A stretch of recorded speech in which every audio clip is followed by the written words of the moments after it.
Welcome students, my YouTube channel Shri Shri study centre. আজকে আমি তোমাদেরকে অ্যাডজেক্টিভ ক্লজ এবং নাউন ক্লজের যে পার্থক্য সেই পার্থক্যটা তোমাদেরকে শেখাবো। আগের এপিসোডে আমরা ফ্রেজ আর ক্লজ সম্বন্ধে জানতে পেরেছি। অনেকের মনের মধ্যে এখন কনফিউশন তৈরি হয়েছে। আমরা যখন জয়েনিং করতে চলে যাচ্ছি তখন অ্যাডজেক্টিভ ক্লজ আর লিঙ্কার ওয়ার্ড এবং নাউন ক্লজের যে লিঙ্কার ওয়ার্ড সেটা তো প্রায় একই।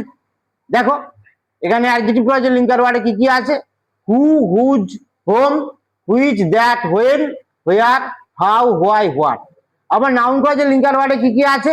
নাউন ক্লজেতে দেখো ব্যক্তিবাচক বোঝালে হু, হোম, হোজ, ব্যক্তিবাচক বা বস্তুবাচক বোঝালে হুইচ বা দ্যাট, স্থান বোঝালে হোয়ার, সময় বোঝালে হোয়েন, কারণ বোঝালে হোয়াই, কাজ করার পদ্ধতি বোঝালে হাউ এবং অনির্দিষ্ট কিছু বস্তু বোঝালে তখন সেক্ষেত্রে হোয়াট বসে। তাহলে কনফিউশনটা তৈরি হবেই।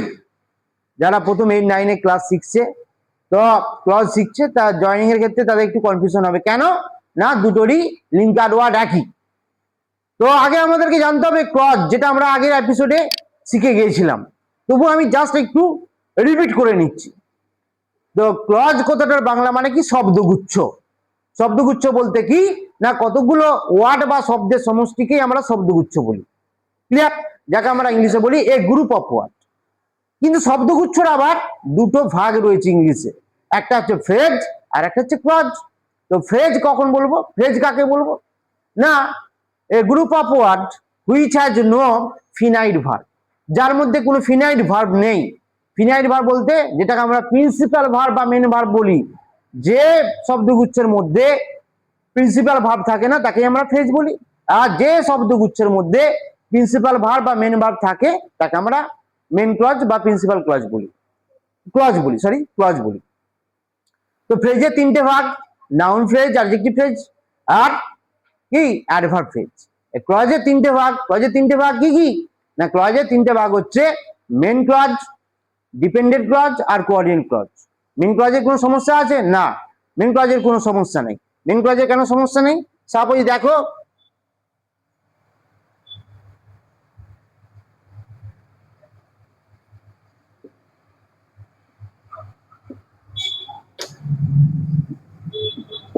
এখানে একটা সেন্টেন্স দিয়ে আছে। এই সেন্টেন্সে কি লেখা আছে? I hope that he will come. এই যে একটা বাক্য, এই বাক্যের মধ্যে স্বাধীনভাবে কোন অংশটা কাজ করছে, সে কারোর উপর নির্ভরশীল নয় অর্থ প্রকাশের জন্য, নিজেই অর্থ সম্পূর্ণ করতে পারছে, তাকে আমরা বলবো মেন ক্লজ বা প্রিন্সিপাল ক্লজ। দেখো এইটাকে একটু ক্লাসিফাই করে নাও। আই হোপ একটা অংশ, দ্যাট হি উইল কাম একটা অংশ। ওকে, তাহলে আই হোপ আমি আশা করি, আই গো আমি যাই, আই ইট আমি খাই, আই ডান্স আমি নাচি, আই সিং আমি গান করি। এগুলো তো কি স্বাধীন অংশ। তো স্বাধীন অংশ যেগুলো বুঝাবে সেগুলো হচ্ছে প্রিন্সিপাল ক্লজ বা মেন ক্লজ। তাহলে এটাকে আমি কি ধরলাম? এটা হচ্ছে মেন ক্লজ। আচ্ছা, দ্যাট হি উইল কাম, এই যে অংশটা বাংলা মানেটা কি? সে যে আসবে। তাহলে এই অংশটা কি সম্পূর্ণভাবে অর্থ প্রকাশ করতে পারছে? পারছে না।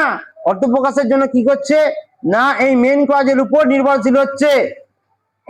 তো সেই জন্য এটাকে আমরা কি বলি? ডিপেন্ডেন্ট ক্লজ বা সাবঅর্ডিনেট ক্লজ, তাই তো?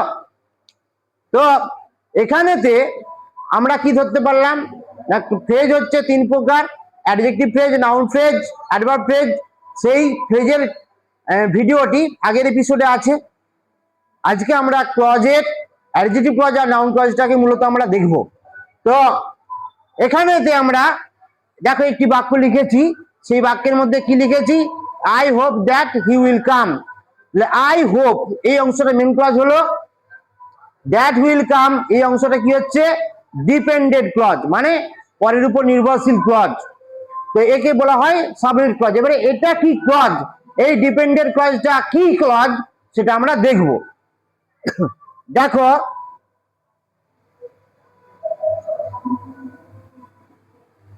এখানে একটা বাক্য আবার লিখলাম, আই মেট হিম। এর মধ্যে মেন ভার্ব কোনটা? মেট ভার্ব। ভার্বের আগে বা পূর্বে যে থাকে তাকে আমরা কি ধরি? সাবজেক্ট ধরি। ভার্বের পরবর্তী অংশটাকে আমরা কি ধরি? অবজেক্ট ধরি। তাহলে ভার্বের যে পরে থাকে তাকে আমরা কি ধরি? অবজেক্ট ধরি। একই রকম ভাবে উপরের যে বাক্যটা দেখো, উপরের বাক্যটাতে এই পুরো বাক্যটার মধ্যে আইটা হচ্ছে সাবজেক্ট, হোপটা হচ্ছে ভার্ব। তাহলে ভার্বের পরবর্তী যে অংশটা কি আছে?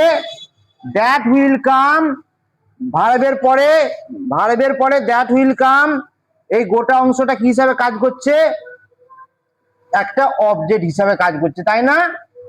তাহলে যেহেতু ভার্বের পরবর্তী অংশটা যখন অবজেক্ট বা সাবজেক্ট রূপে কাজ করে, তখন তাকে আমরা বলি নাউন ক্লজ। এটা ভালো করে মাথায় ঢুকিয়ে নাও, তাহলে জিনিসটা ক্লিয়ার হয়ে যাবে।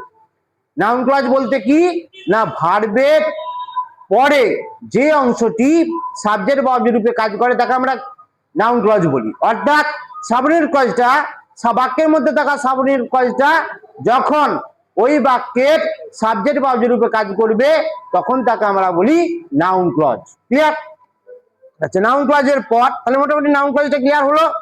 এবারে আমরা আসি অ্যাডজেক্টিভ ক্লজে।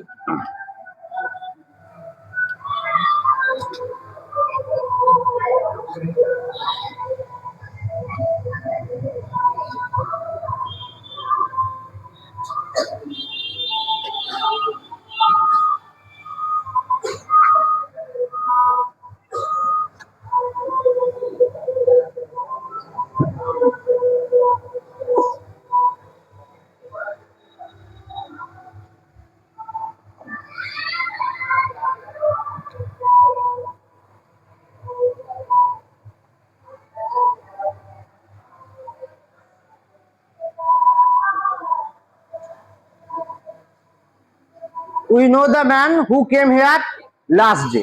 দেখো, এটা একটা পুরো বাক্য। আগে আমরা এই বাক্যটা থেকে মেন ক্লজ আর সাবঅর্ডিনেট ক্লজ থেকে বার করব। তাহলে এই বাক্যটার মধ্যে কি আছে? We know the man. We know the man অংশটা স্বাধীনভাবে কাজ করছে বা স্বাধীন কথা বলছে, সম্পূর্ণরূপে অর্থ প্রকাশ করছে, সেই জন্য এটা হচ্ছে মেন ক্লজ। ক্লিয়ার?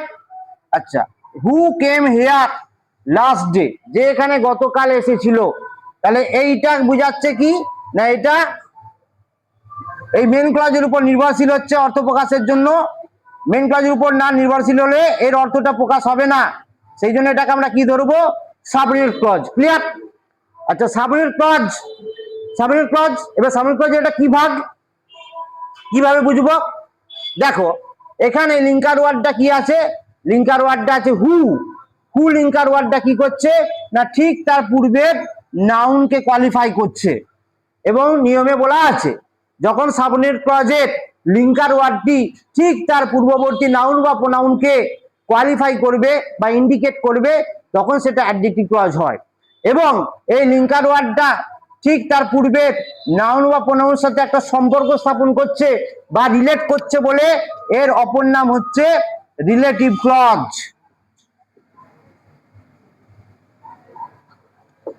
দেখো, অ্যাডজেক্টিভ বলতে আমরা কি বুঝেছিলাম? অ্যাডজেক্টিভ একদম ক্লাস 4-5 এ সেই পার্টস অফ স্পিচে পড়েছিলাম, যে ওয়ার্ড নাউন বা প্রোনাউনের দোষ গুণ অবস্থা ইত্যাদির বর্ণনা বা বিবরণ দেয়, তাকে আমরা বলি অ্যাডজেক্টিভ। এখানে দেখো যে বাক্যটা আছে we know the man. We know the man, এটা হচ্ছে নাউন। এই ম্যান, লোকটা কিরকম, লোকটা ডেসক্রিপশন দেওয়ার জন্য কাকে ব্যবহার করা হলো? একটা সাবঅর্ডিনেট ক্লজকে ব্যবহার করা হলো। হু কেম হিয়ার লাস্ট ডে, যে এখানে গতকাল এসেছিল। তাহলে এই সাবঅর্ডিনেট ক্লজটা শুধুমাত্র কাকে ইন্ডিকেট করছে? দ্য ম্যানকে ইন্ডিকেট করছে। তাহলে যখন সাবঅর্ডিনেট ক্লজটা পূর্ববর্তী নাউন বা প্রোনাউনকে ইন্ডিকেট করবে, তার অবস্থা, তার দোষ গুণ ইত্যাদি বিচার করবে, তখন তাকে আমরা বলি অ্যাডজেক্টিভ ক্লজ। আর যেহেতু এর লিঙ্কার ওয়ার্ডটা, অ্যাডজেক্টিভ ক্লজের লিঙ্কার ওয়ার্ডটা ঠিক তার পূর্বের নাউন বা প্রোনাউনকে রিলেট করে, ইন্ডিকেট করে, সেই জন্য এর অপর নাম হচ্ছে রিলেটিভ ক্লজ। নাউন ক্লজ আর অ্যাডজেক্টিভ ক্লজের লিঙ্কার ওয়ার্ড কিন্তু একই। নাউন ক্লজ আর অ্যাডজেক্টিভ ক্লজের লিঙ্কার ওয়ার্ড কিন্তু একই, কিন্তু বুঝতে হবে নাউন ক্লজ বলতে কি না, সাবঅর্ডিনেট ক্লজটা যখন ওই বাক্যের সাবজেক্ট বা অবজেক্ট রূপে কাজ করে, তখন তাকে নাউন ক্লজ বলে। এই পয়েন্টটা নোট ডাউন করো। আর অ্যাডজেক্টিভ ক্লজ বলতে কি অ্যাডজেক্টিভ ক্লজের লিঙ্কার ওয়ার্ডটা ঠিক যখন তার পূর্ববর্তী নাউন বা প্রোনাউনকে কোয়ালিফাই করবে বা ইন্ডিকেট করবে তখন তাকে আমরা অ্যাডজেক্টিভ ক্লজ বলি। তাহলে প্রথম থেকে আমরা একটু ভেঙে নিই। প্রথমে আমরা ক্লজ সম্বন্ধে একটা ধারণা তৈরি করেছি, যেটা আগের এপিসোডে পুরোটাই ক্লিয়ার করা আছে, তবুও বলে দিলাম। ক্লজ হচ্ছে এক গ্রুপ অফ ওয়ার্ড যার মধ্যে একটা ফিনাইট ভার্ব থাকবে। ক্লিয়ার? ক্লজের তিনটে ভাগ কি কি? Main clause, subordinate clause, coordinate clause. Clear? এবারে সাবঅর্ডিনেট ক্লজের তিনটে ভাগ কি কি? Adjective clause, noun clause, adverb clause. Clear? এবারে যখন আমরা জয়েনিং করতে যাচ্ছি তখন দেখতে পাচ্ছি অ্যাডজেক্টিভ ক্লজ আর নাউন ক্লজের লিঙ্কার ওয়ার্ড গুলো প্রায় একই রকম। সেই জন্য আমাদের কনফিউশন হচ্ছে, আমরা জয়েনিংটা ঠিকঠাক করতে পারছি না। সেই জন্য কি করতে হবে? নাউন ক্লজ সম্বন্ধে এবং অ্যাডজেক্টিভ ক্লজ সম্বন্ধে একটা সুন্দর ধারণা তৈরি করতে হবে, যে কে কাকে কখন ব্যবহার করা হয়। ক্লিয়ার? এবারে আমি এখানে একটা এক্সাম্পল দিয়েছিলাম তোমাদের কনফিউশনটা আরো ভালোভাবে দূর করার জন্য। এখানে দেখো একই মানে, দুটো বাক্যেরই একই মানে। একটা বাক্য আছে আই নো, ভালো করে শোনো কেয়ারফুলি, আই নো, আমি জানি, হোয়েন হি উইল অ্যারাইভ, তিনি কখন আসবেন। আবার একটা বাক্য লিখছি দেখো, আই নো দ্য টাইম, আমি সময়টা জানি, হোয়েন হি উইল অ্যারাইভ, সে কখন আসবে। তো এই দুটো বাক্যেরই মিনিং কিন্তু একই, কিন্তু বাক্যটার মধ্যে দেখো দা টাইম কথাটা নেই এই বাক্যটার মধ্যে। যাই হোক, আমি বাক্যটাকে যখন বিন্যাস করব তখন দেখবো যে এটা কি বাক্য আছে আর এটা কি বাক্য, সাবজেক্ট ক্লজটা কি, দেখে নাও, ভালো করে বুঝে নাও। তাহলে এই বাক্যটার মধ্যে আগে আমাকে প্রথমে মেন ক্লজটাকে আর সাবজেক্ট ক্লজটাকে আলাদা করতে হবে। তাহলে I know when he will arrive, তাহলে আই নো এই অংশটা কি? এই অংশটা কি বলো? Main clause. আর হোয়েন হি উইল অ্যারাইভ এই অংশটা কি? Sub clause. তাহলে এখানে এবারে ভালো করে বুঝে দেখো সাব ক্লজটা কি হচ্ছে। সাব ক্লজটা I know when he will arrive, I know, subject হচ্ছে আই, নো হিম। ভালো করে শর্টকাটে করে নাও। তাহলে নোটা হচ্ছে ভার্ব, ভার্বের পরে হিম আছে, হিমটাকে আমরা কি ধরে নিই? অবজেক্ট। আর আইটাকে কি ধরে নিই? সাবজেক্ট। একই রকম ভাবে তাহলে এখানে ভার্ব কোনটা? নো। তাহলে নো হচ্ছে ভার্ব, ভার্বের পরের অংশটাকে আমরা কি ধরে নেব? অবজেক্ট। তাহলে সাবঅর্ডিনেট ক্লজটা কি হিসাবে কাজ করলো? অবজেক্ট হিসাবে কাজ করলো।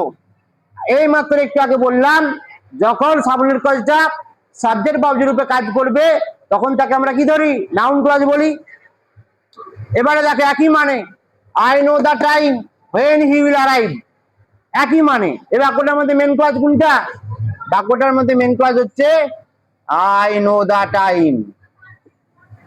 ওকে, হোয়েন হি উইল অ্যারাইভ, যখন তিনি আসবেন। এটা কি হলো? Subordinate clause. এটা হচ্ছে সাবঅর্ডিনেট ক্লজ। তো বন্ধুরা, এখানে যে লিঙ্কার ওয়ার্ডটা আছে, লিঙ্কার ওয়ার্ডটা কে আছে? হোয়েন আছে, হোয়েন আছে। তো হোয়েন লিঙ্কার ওয়ার্ডটা কি করছে দেখো, ঠিক তার পূর্বের নাউনকে কোয়ালিফাই করছে। নাউনকে কোয়ালিফাই করছে, তো তার নাউনকে যখন কোয়ালিফাই করবে তখন তাকে আমরা কি ধরবো? সেই সাবঅর্ডিনেট ক্লজটাকে অ্যাডজেক্টিভ ক্লজ।